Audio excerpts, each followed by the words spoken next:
Well, it's spring break time in Arthur'sburg, and this is the time that all the kids get out and adventure and have fun with their imagination. So they are able to battle monsters and just have a good time with their friends. Fortunately, it's getting a little real. So this time, the monsters are not imaginary. They are really attacking, and it's up to you and your friends to save Arthur'sburg. So let's have the Guardians explore.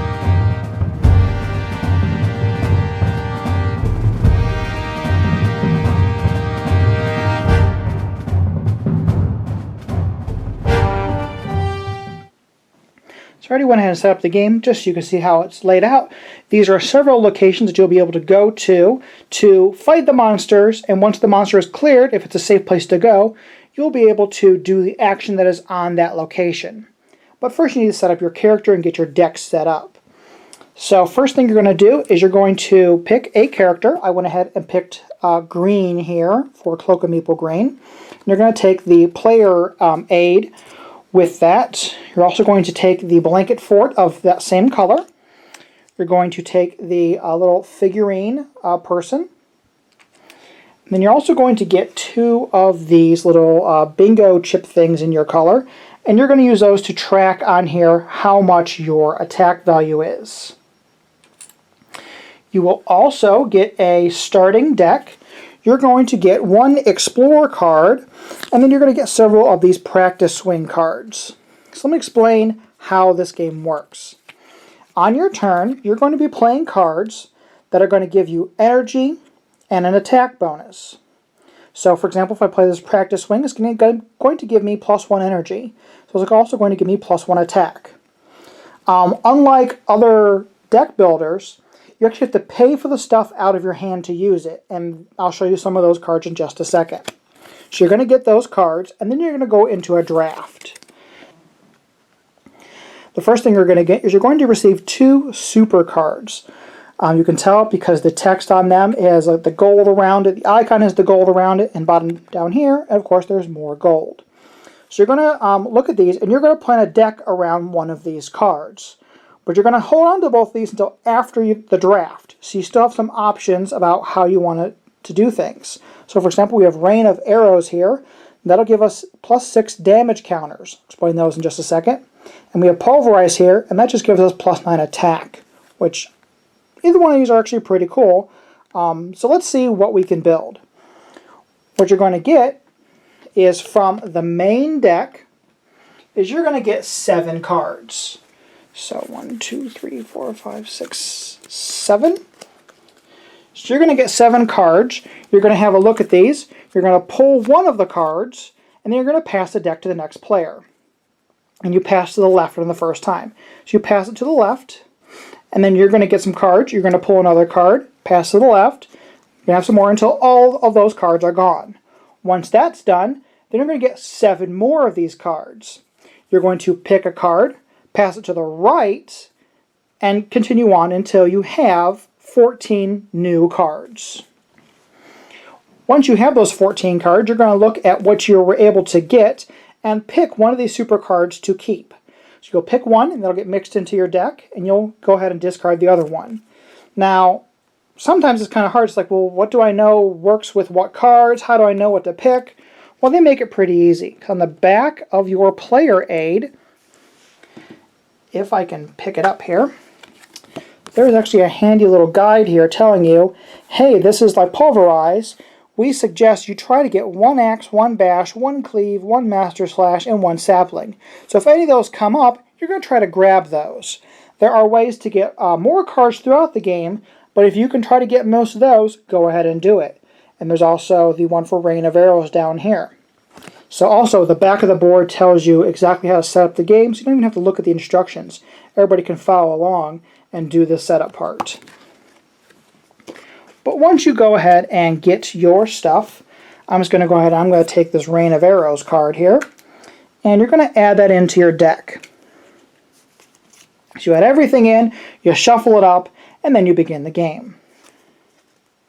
Oh, I did also forget to mention that there are these secret quest cards. You're going to get 2 of these at the very beginning, and these are ways for you to make some more points, because at the end of the game, the most points is the winner. So, for example, I have Heroic Guardian. At the end of the game, if At the end of the game, if you have the highest reward from each boss faced, you're going to get 7 extra bonus points. And I'll explain the rewards in just a second as well. And for this one, Warlock Slayer. At the end of the game, if you have more Warlock trophies than anyone, you're going to get a 4-point bonus. So those are the things that you can work towards at the end of the game. But these are secret, and you're going to put them on your card here under, well, secret quests. So at the beginning of the game, you're going to go ahead and draw 4 cards, and you're going to have a look at what you have here. So let's see here. I already showed you Rain of Arrows, which gives me the +6 damage counters when I play it. But this is also the energy I was talking about. Up here in the top corner, there's this battery symbol, and that's how much energy it costs to play that card. So let's just say I play this shot here. It's going to give me a +1 damage counter. It's going to give me +2 energy. So I could use that +2 energy to go ahead and play something like Point Blank Shot, for example. But the first thing you do in the game is not with the cards, is you go ahead and you place your figure on any safe location. Well, unfortunately, in the very beginning of the game, all the locations have some creeps on them. So as you can see, there's some Zombie Sisters Warlock students out there. We got a spider swarm in the field. That's really not good. Even the candy shop has some zombies in there. The only safe place to go is home. So if you go home, which is obviously where everybody's going to go for the first time, so you're going to take, ooh, really zoomed out there. So you're going to take your figure, and you're going to place your figure on home. And you're going to go ahead and take the home action, which is draw 2 cards, discard 2 cards, and you may trash 1 or 2 cards from your discard pile if you wanted to. Let's go ahead and do that here. So, zoomed out here. So I drew 2 practice swings. So you look at your deck here and see what you wanted to go ahead and do. So I got to figure out when I want to discard here. Well, if I play shot, that'll give me 2, 3, and 4. So you know what? I'm going to get rid of this bow, because this bow isn't really going to do me much good. And I'm going to go ahead and get rid of this point blank shot. So those are going to get discarded. And now you go on to the power-up phase. So you look for any monster that has an overrun effect, which would be in this top corner here. So for example, let's look at these spiders here. These spiders have an overrun effect. That says, if it ever focuses, focus. Let's just pull it to the camera because it doesn't want to focus. Come on. There we go.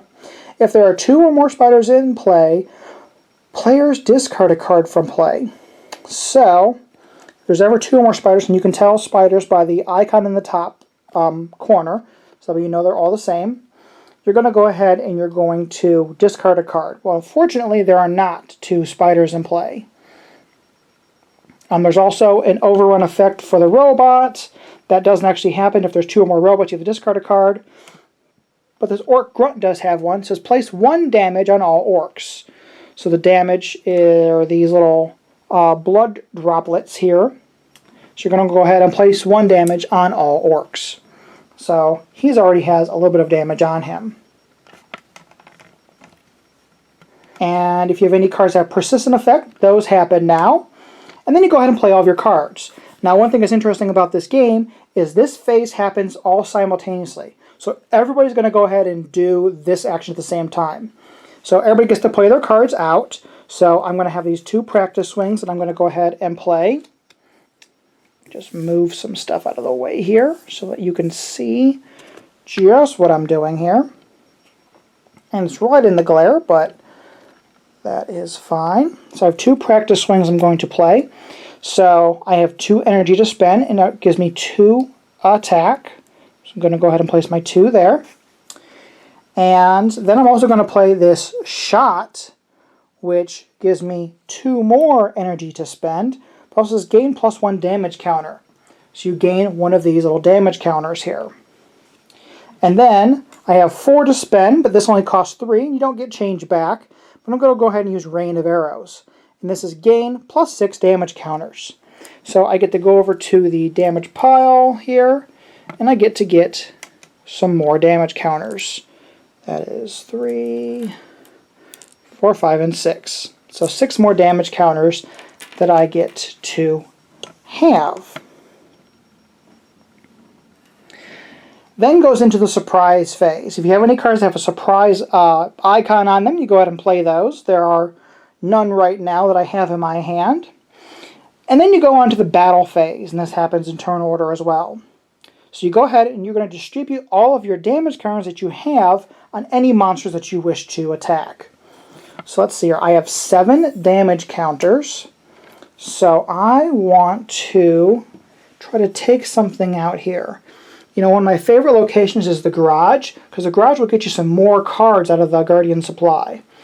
So do you know what I'm going to do? I'm going to go ahead and I'm going to take 3 of my damage counters, and I'm going to pop those right on that zombie sister.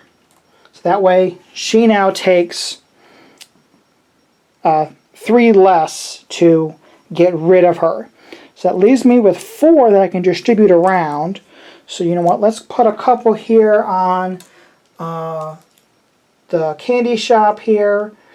And you know what? I know that Orc Grunt is going to start killing himself, so I'm going to put a few more on to him. So now, you're going to move your character and you're going to battle all the creatures at a location.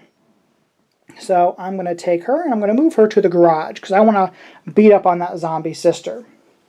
So you look at your attack here, and my attack is 2 from the cards that I played. And she is a 4. If I can zoom into her. So she is a 4, but she already has 3 on her, so it's only going to take 1 to defeat her. So you go ahead and you remove everything, and you take her. She becomes a trophy for you, so you place her right onto your trophy pile, and at the end here, she is worth 1 point towards the end goal. So the garage is now safe and clear. Now I have the opportunity to place my blanket fort. If I wish to, I will place my blanket fort on this location to make it safe. Because otherwise, at the end of my turn, anything that has this demon symbol thing here is going to get overrun, or a new wave of monsters is going to come out and start attacking that location. So you know what? Yes, I like the garage, so I'm placing my blanket fort right there on the garage. So once you place your blanket fort there, you go ahead and you remove your figure from the board, and then you go ahead and discard all the cards that you had played on your turn, and you're going to draw a new hand of 4 cards, and then play passes to the left. If a place was left open, say let's just say I did not put my blanket fort there in the garage, stuff from this second wave deck does start coming out, and the second wave deck are a little bit stronger than what we already have out, which is the first wave. So for example, we have stuff like a Spider Giant, which is 13 to kill. A Zombie Club, which we already have those in this first wave here. But there's another robot who's 12 to kill. Let's see here. We have a Warlock Ravager, which is 17 to kill. So they get a little tougher, especially if you do not blanket the area with your blanket forts. Also, as the game progresses, you will move this little figure every time you have a new round, and eventually it's going to get to a boss battle. When a boss battle occurs, you're going to go ahead and you're going to pull the card that you put underneath the deck without looking here, and you're going to go ahead and you're going to reveal it. And here we have Arcanesh the Spider King. So immediately everything's going to happen here. So players discard a card that they have in play. That kind of sucks. And his life is 12 times the number of players. So the more players it is, the stronger he is. So this becomes a location that you can go to attack and do things with. But there's also some things you got to take into mind. Now you only have 1 round to defeat Arcanesh the Spider King. And players who dealt 12 or more damage gain an apprentice patch. If they dealt 16 or more, you gain a guardian badge instead. Let me show you those here. So the apprentice patch, you're going to get 4 extra. And the guardian badge, you're going to get 6 more points towards the end of the game.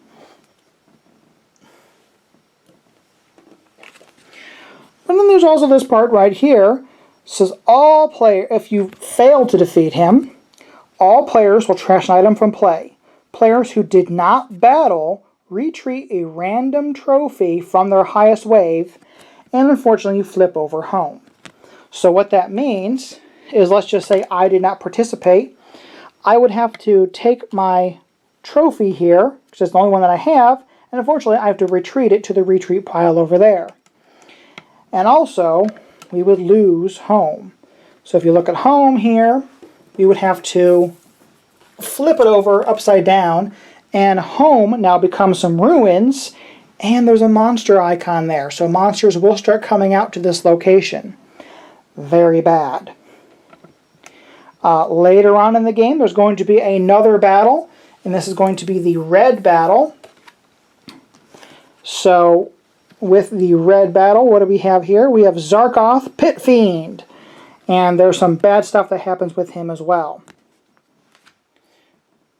Also, when you get to about the halfway point in the game, all of the red locations are going to clear, and a third wave is going to come out, and those are even stronger than the second wave. No, hey, down here. Let me just get this camera. Okay, gotta hurry, because... There we go. There we go. That's better. Okay, so let me just get back under here, because, well, it's pretty good. Okay, so that is the Guardians Explorer. It's going to be Kickstarter very soon. Please definitely check it out. I'll have a link down below. It should be safe down there. So definitely please check out this game. One thing to note, please remember that this is not a cooperative game. This is definitely a competitive game. There's a little bit of cooperation where you do have to worry about the big bad guys and try to get enough damage done to them, so that way you don't have all the penalties going on. But you definitely want to think of it as a competitive game, because at the end, whoever has the most points will be the winner, and the sole winner. So you're kind of scratching and clawing and tripping your friends as you're trying to get the most points to win. But this is a pretty cool game. Definitely check it out on Kickstarter. And as always, please do not forget to subscribe, share, like, and support Cloak and Meeple. Thanks for watching. Spiders. I think it's safe.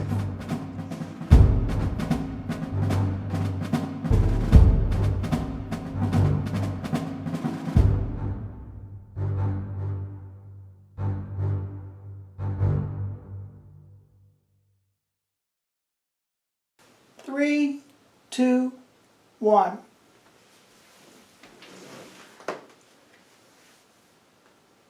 No, hey, no.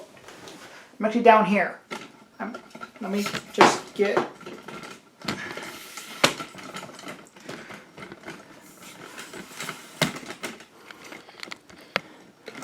Let's just get... Okay. Yeah, okay. Yeah. Hey. Yeah, so it's safe in here. So, let's just... Oh, crap. That didn't work. Let's try that again.